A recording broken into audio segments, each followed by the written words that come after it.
أعوذ بالله من الشيطان الرجيم بسم الله الرحمن الرحيم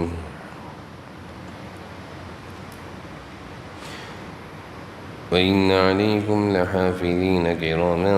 كاتبين يعلمون ما تفعلون إن الأبرار لفي نعيم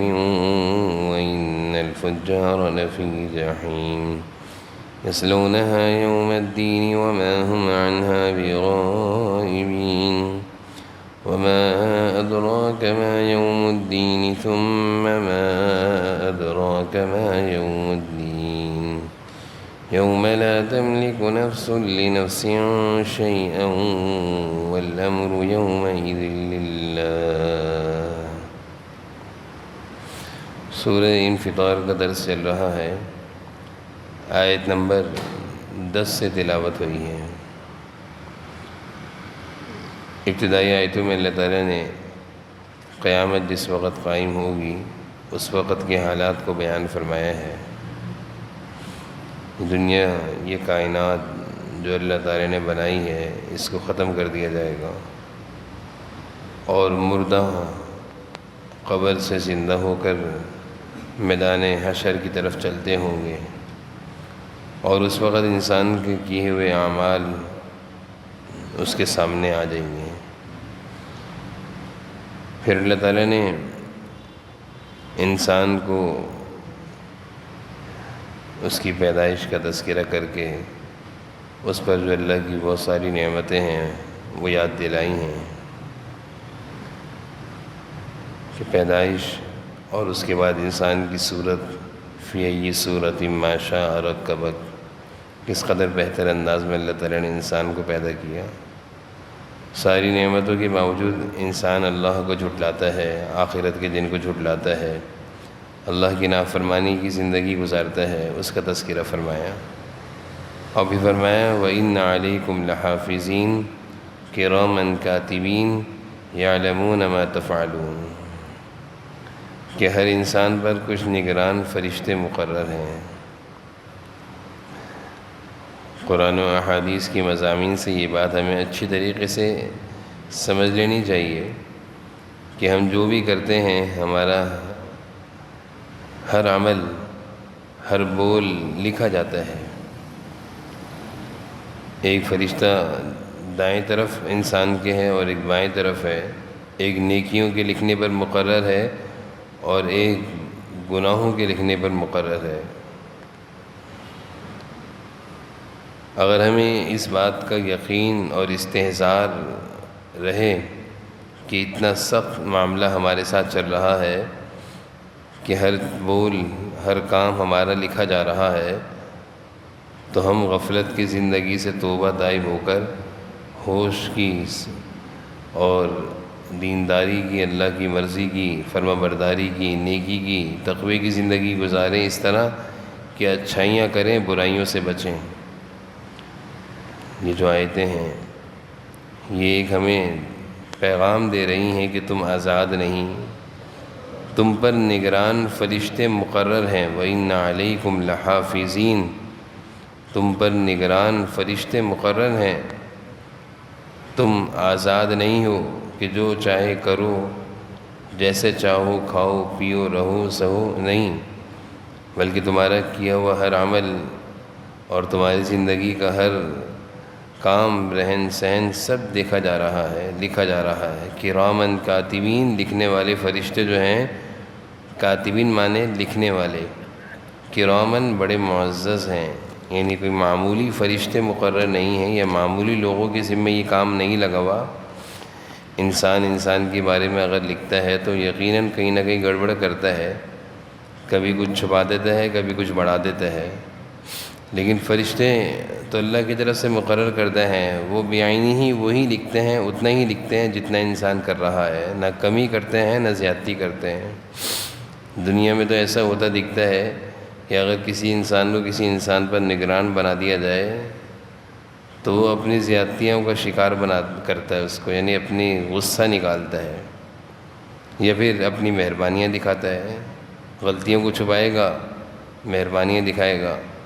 اور اگر غصہ نکالنا ہوگا تو غلطیوں سے زیادہ لکھ دے گا۔ تو اللہ تعالیٰ فرما رہے ہیں کرامن کاتبین معزز فرشتے ہیں جو اتنا ہی لکھتے ہیں جتنا انسان کرتا ہے، یعلمون ما تفعلون، جو تمہارے سارے کاموں کو جانتے ہیں۔ یہ فرشتے انسان کے سارے کاموں کو جانتے ہیں، جتنا انسان جو بھی کر رہا ہے سب لکھا جا رہا ہے۔ تو یہ آیتیں ہمیں، ان آیتوں کے سننے کے بعد ہمارا زندگی کا طرز عمل تبدیل ہو جانا چاہیے کہ ہم جو بھی کر رہے ہیں سب لکھا جا رہا ہے، سب دیکھا جا رہا ہے، سب لکھ کر ایک کتاب تیار ہو رہی ہے۔ آگے اللہ تعالیٰ فرما رہے ہیں ان الابرار لفی نعیم، اگر نامہ اعمال کی جو کتاب تیار ہو رہی ہے، حساب و کتاب، والدین اگر اس کتاب میں نیکیاں زیادہ نکل آئیں، اچھے کام نکل آئے، زندگی سنبھال کر گزری، فرشتوں نے اچھا لکھا، اچھا کیا تھا، اچھا لکھا، تو ابرار لفی نعیم، تو پھر نیک لوگ ہو گئے تو نعمتوں میں ہو گئے۔ ابرار نیک لوگ، لفی نعیم نعمتوں میں ہوں گے، نعمتوں سے مراد جنت کی مزوں میں ہوں گے۔ وَإِنَّ الْفُجَّارَ لَفِي جَحِيمٍ، اور اگر زندگی ہم نے غفلت کی گزاری، گناہوں کی گزاری، سوچا بھی نہیں کہ ہمارے کیا ہوا سب لکھا جا رہا ہے، فجار، بدکار، فاجر، گنہگار، غفلت کی زندگی گزاری، لفی جہیم، تو جہنم میں جائیں گے۔ اگر نامہ اعمال جو فرشتے لکھ رہے ہیں اس میں گناہ، غفلت اور گناہوں کی زندگی لکھی گئی تو لفی جہیم، جہنم میں جائیں گے۔ اللہ تعالیٰ نے دو تقسیمیں کر دی، یعنی بتایا کہ نامہ اعمال میں نیکیاں ہوں گی تو لفی نعیم نعمتوں میں ہوگے، مزوں کی زندگی گزارو گے، ہمیشہ ہمیشہ کے مزے ملیں گے۔ اور اگر زندگی دنیا کی اچھی نہیں گزاری، غفلت کی، گناہوں کی، اللہ کی نافرمانی کی، تو لفی جہیم، جہنم میں جاؤ گے۔ یصلونہا یوم الدین، وہ اس میں جزا و سزا کے دن داخل ہوں گے۔ یصلونہا، جہنم میں داخل ہوں گے، یوم الدین، جزا اور سزا کے دن، یعنی قیامت کے دن ان کی برائیوں کی وجہ سے جہنم میں ان کو داخل کر دیا جائے گا۔ وما ہم عنہا بغائبین، اور وہ اس سے غائب نہیں ہو سکتے، اور وہ اس سے غائب نہیں ہو سکتے، یعنی بچ نہیں سکتے، جہنم میں جانے سے بچ نہیں سکتے۔ وما ادراک ما یوم الدین، ثم ما ادراک ما یوم الدین، تمہیں کیا پتہ جزا و سزا کا دن کیا ہے؟ اور پھر اللہ تعالیٰ فرما رہے ہیں ہاں تمہیں کیا پتہ کہ جزا و سزا کا دن کیا ہے، یعنی اس بات کو اللہ تعالیٰ نے دو مرتبہ بیان فرمایا۔ ایک ہی بات ہے، دو مرتبہ ارشاد فرما رہے ہیں کہ تم لوگ تو جزا و سزا کے دن کو جانتے کہاں ہو، قیامت کے دن کو جانتے کہاں ہو، حساب و کتاب کے دن کا تمہیں کیا پتہ کتنا خطرناک اور دردناک، ہیبت ناک دن ہوگا، حساب و کتاب کا دن ہوگا، جنت اور جہنم سامنے ہوں گے، برائیاں اور گناہوں کی وجہ سے فرشتے پکڑ پکڑ کر جہنم میں پھینک رہے ہوں گے، اللہ اس دن جلال میں ہوں گے، لوگوں کا حساب و کتاب لیا جا رہا ہوگا، ہر شخص اللہ رب العالمین کے سامنے پیش ہوگا، مجرم بن کر لوگ اللہ کے سامنے گردن جھکائے کھڑے ہوئے ہوں گے، اور اللہ کی طرف سے حساب و کتاب کے بعد فیصلے ہو رہے ہوں گے، پکڑ پکڑ کے جہنم میں دھکیلا جا رہا ہوگا۔ یہ وہ دن ہے۔ وما ادراک ما یوم الدین، اللہ تعالیٰ فرما رہے ہیں تمہیں کیا پتہ کہ جزا و سزا کا دن، حساب و کتاب کا دن کیا دن ہے۔ ثم ما ادراک ما یوم الدین، ہاں تمہیں کیا پتہ کہ جزا و سزا کا دن کیا چیز ہے، کیا دن ہے۔ پھر اللہ تعالیٰ فرما رہے ہیں یوم لا تملک نفس لنفس شیئا، یہ وہ دن ہوگا جس میں کسی دوسرے کے لیے کچھ کرنا کسی کے بس میں نہیں ہوگا۔ اتنا خطرناک دن اور اتنا پریشان کن مشکلات والا دن، اس دن کوئی کسی کی مدد نہیں کر سکے گا۔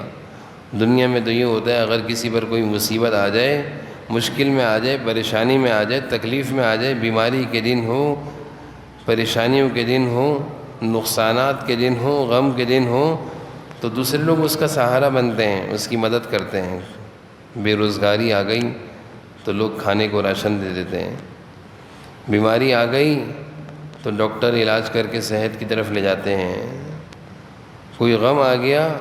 تو لوگ تسلی دینے کے لیے آ جاتے ہیں، اور اگر مدد کی ضرورت ہو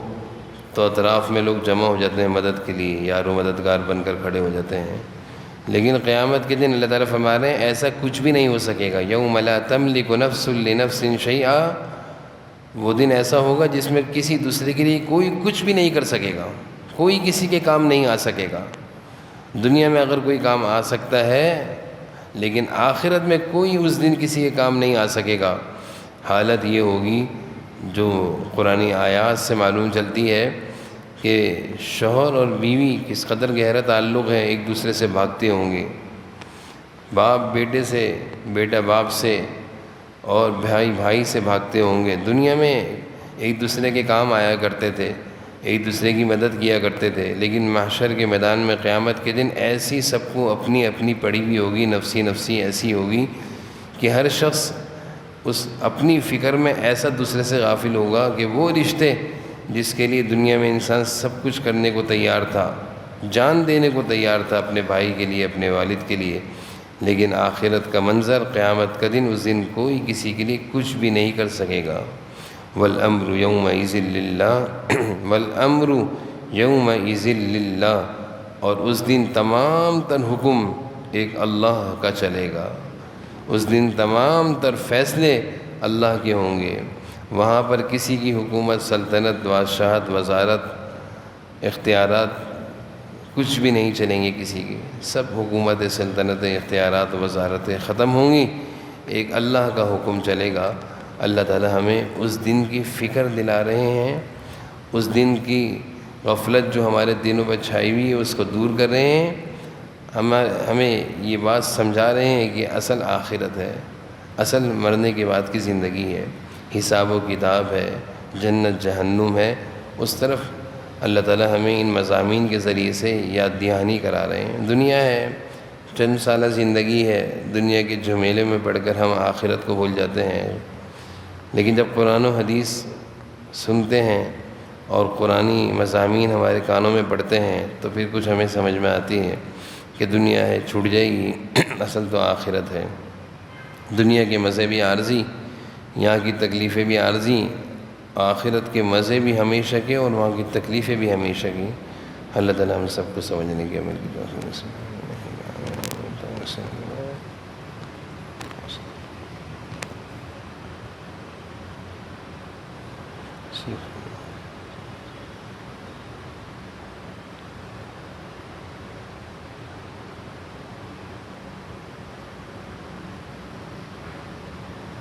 صلی اللہ علیہ وسلم کریم۔